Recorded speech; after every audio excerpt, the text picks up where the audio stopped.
بسم اللہ الرحمن الرحیم لا تکلف نفس الا وسعها کہ کسی شخص کو اس کی گنجائش سے زیادہ کا مکلف نہیں بنایا جاتا۔ بچے کے دودھ پلانے اور اس کے اخراجات کی بات چل رہی تھی۔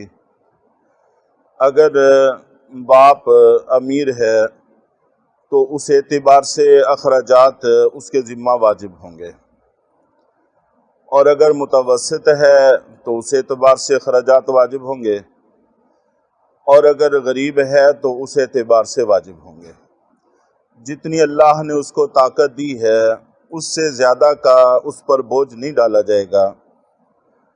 لا تضار والدۃ بولدها ولا مولود له بولد، نہ تو ماں کو اس کے بچے کی وجہ سے تکلیف دی جائے کہ ماں کسی وجہ سے دودھ نہیں پلا سکتی تو اس کو دودھ پلانے پر مجبور نہ کیا جائے، بلکہ کسی ایسی عورت کا انتظام کیا جائے جو دودھ پلائے، اور وہ بھی ماں کے پاس رہ کر دودھ پلائے، ماں سے بچے کو جدا نہ کیا جائے۔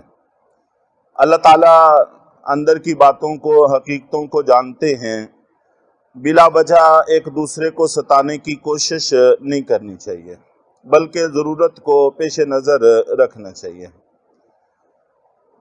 اور اسی طرح ستانے میں یہ بھی داخل ہے کہ اگر خدا نخواستہ طلاق ہو گئی، بچہ دودھ پیتا ہے تو ماں سے زبردستی چھیننے کی کوشش کرنا، یہ بھی ماں کو تکلیف پہنچانا ہے۔ یہ بھی ظاہر ہے کہ مناسب نہیں ہے، جائز نہیں ہے۔ نہ تو اس سے بچے کو جدا کرنے کی کوشش کی جائے، اور اگر کسی معقول وجہ سے وہ دودھ نہیں پلا سکتی تو اس کو دودھ پلانے پر مجبور نہ کیا جائے، تو ماں کو بلا وجہ تکلیف نہ پہنچائی جائے۔ ولا مولود له بولد، اور نہ ہی بچے کے باپ کو اس کے بچے کی وجہ سے تکلیف پہنچائی جائے کہ ماں دودھ پلا سکتی ہے لیکن پھر بھی محض اس غرض سے کہ وہ سمجھتی ہے کہ ان کے پاس اب متبادل کچھ نہیں ہے تو وہ دودھ پلانے سے انکار کر دیں۔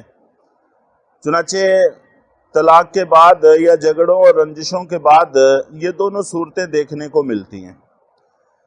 بعض مائیں چھوٹے بچوں کو اپنے سے جدا نہیں کرتی، وہ ہر صورت ان کو لے کے جانا چاہتی ہیں، اور بعض مائیں وہ چھوٹے بچوں کو پھینک کر جو بڑے بچے ہوتے ہیں ان کو ساتھ لے کر چلی جاتی ہیں تاکہ ان کو پتہ چلے اور اپنی اہمیت ان کو سمجھ آئے۔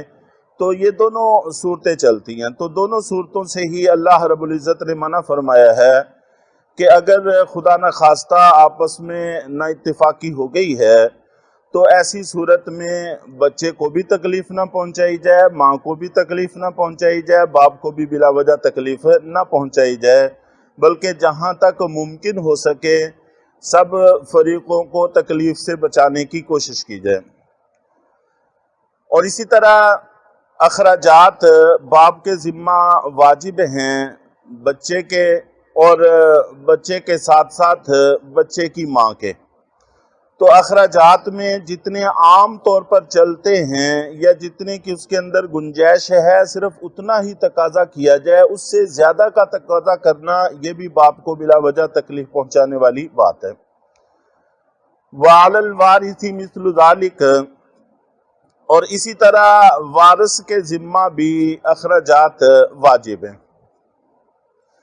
چنانچہ اگر کسی وجہ سے باپ وفات پا جاتا ہے تو ظاہر ہے کہ جب باپ نہیں ہے تو وہ تو اخراجات نہیں اٹھا سکے گا، تو پھر ذمہ داری ورثہ پر عائد ہوتی ہے۔ ورثہ اس معاملے سے لا تعلق نہیں رہ سکتے۔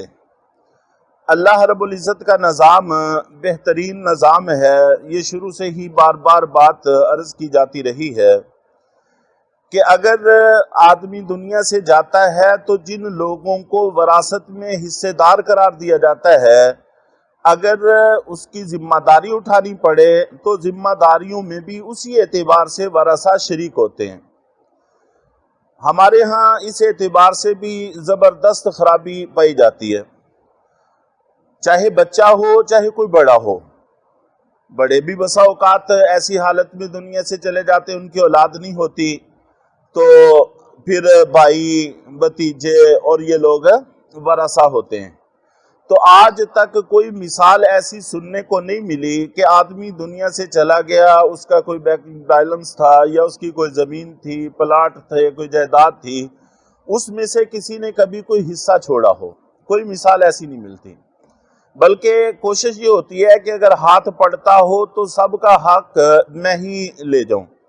بس اوقات زندگی بھر کبھی اس کو پانی تک نہیں پوچھا ہوتا، اور حصہ لینے کے لیے پوری طاقت کے ساتھ پوری ہمت کے ساتھ آ جاتے ہیں اور حصہ وصول کرتے ہیں۔ تو شریعت یہی بتا رہی ہے کہ جب وارث تم بنتے ہو، اگر اس کی کوئی پریشانی آ گئی تو اس کی ذمہ داری اٹھانی بھی تمہارے ہی ذمہ ہے، اس سے تم قطع تعلق ہی نہیں برت سکتے۔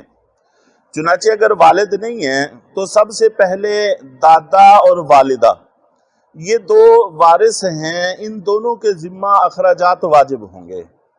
2/3 دادے کے ذمہ اور 1/3 ماں کے ذمہ، کیونکہ سب سے پہلے وارث یہ ہیں، تو ان کے ذمہ ہوگا کہ وہ اس یتیم بچے کے اخراجات اٹھائیں۔ تو اس سے یہ بات بھی معلوم ہوئی کہ دادے کے ذمہ بچے، یہ پوتے کی ذمہ داری زیادہ ہے، اخراجات کے اعتبار سے پوتے کی ذمہ داری زیادہ ہے بہ نسبت بالغ بیٹوں کے۔ بالغ بیٹے ان کے اخراجات کی ذمہ داری باپ کے ذمہ نہیں ہوتی، لیکن جو نابالغ اولاد ہے یا نابالغ پوتے ہیں ان کے اخراجات کی ذمہ داری دادے کے ذمہ ہوتی ہے، اور 1/3 ماں کے ذمہ ہوتی ہے۔ یہ دونوں مل کر اس کے اخراجات برداشت کریں۔ اور اس سے یہ بات بھی معلوم ہوئی کہ اس کا تعلق صرف دودھ پلانے کی مدت تک نہیں ہے، بلکہ اس کے بالغ ہونے تک کی یہ ذمہ داری ہے۔ صرف اتنا نہیں ہے کہ دودھ پلانے کی مدت تک ذمہ داری اٹھائی جائے اور اس کے بعد اس کو اس کے حال پر چھوڑ دیا جائے، یہ بھی درست نہیں ہے۔ جہاں تک اخراجات کا تعلق ہے تو یہ اولاد سے بھی مقدم ہے، قرآن پاک کی ان آیات کی روشنی سے واضح ہوتا ہے۔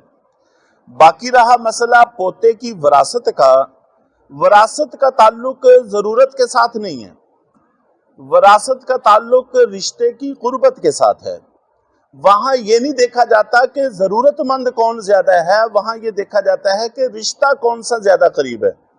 چنانچہ اگر بیٹوں میں سے کوئی 1 2 4 بیٹے موجود ہیں اور ان کے ہوتے ہوئے پھر پوتے کو وراثت میں سے حصہ نہیں ملتا، ہاں البتہ دادے کو یہ چاہیے کہ اپنی زندگی میں کچھ اس کے نام کروا دے یا اس کے لیے وصیت کر جائے 1/3 میں سے، یہ دونوں صورتیں موجود ہیں۔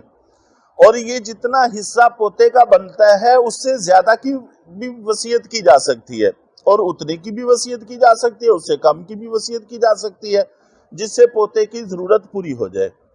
تو اس لیے شریعت کے بسا اوقات ہم پورے مسئلے سے یا مسئلے کی پوری بنیاد سے واقف نہیں ہوتے اور باہر کے پروپیگنڈے میں آ جاتے ہیں، تو اس سے ہمارے ذہنوں میں تشویش پیدا ہوتی ہے۔ اگر ہم پورے مسئلے کو سمجھیں تو پھر اس طرح کی کوئی تفتیش پیدا نہیں ہوتی۔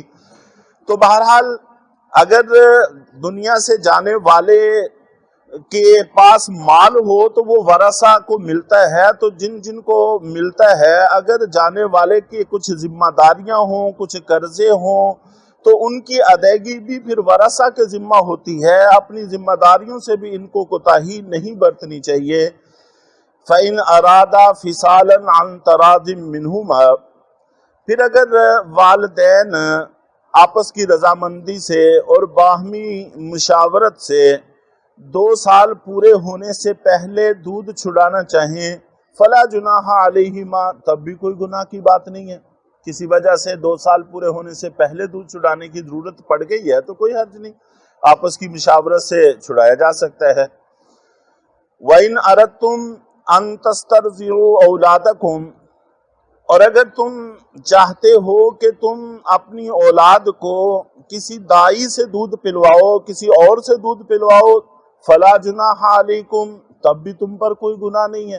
چنانچہ عربوں میں اس کا رواج تھا، اور خود نبی پاک صلی اللہ علیہ وسلم بھی حلیمہ سعدیہ کے ساتھ بھیجے گئے اور ان کا دودھ پیتے رہے۔ اذا سلمتم ما آتیتم بالمعروف، جبکہ جو تم نے اجرت طے کی ہے وہ تم ادا کر دو معروف طریقے کے مطابق۔ ایک تو اگر کسی اور سے دودھ پلوانا چاہیں تو اجرت طے ہونی چاہیے۔ معاملات ہم لوگ طے نہیں کرتے، بعد میں پھر جھگڑے میں پڑ جاتے ہیں، اس لیے سارے معاملات پہلے سے طے ہونے چاہیے، اور پھر جو طے ہو جائے اس کو اصول کے مطابق بر وقت ادا کر دے، پھر ٹال مٹول سے کام نہ لے۔ واتقوا اللہ، اور اللہ سے ڈرو۔ وَاعْلَمُوا أَنَّ اللَّهَ بِمَا تَعْمَلُونَ بَصِيرٌ، اور جان رکھو کہ بے شک اللہ تعالیٰ ان تمام کاموں کو جو تم کرتے ہو اچھی طرح سے دیکھ رہے ہیں۔ تم اللہ تعالیٰ کی نگرانی سے باہر نہیں ہو، اللہ کی نظروں سے اوجھل نہیں ہو۔ تو بہرحال اللہ تعالیٰ ہمیں اپنی ذمہ داریوں کو خشوع و سلوبی سے نبھانے کی توفیق عطا فرمائے اور قرآن پاک کے ساتھ لگاؤ عطا فرمائے۔ الحمدللہ۔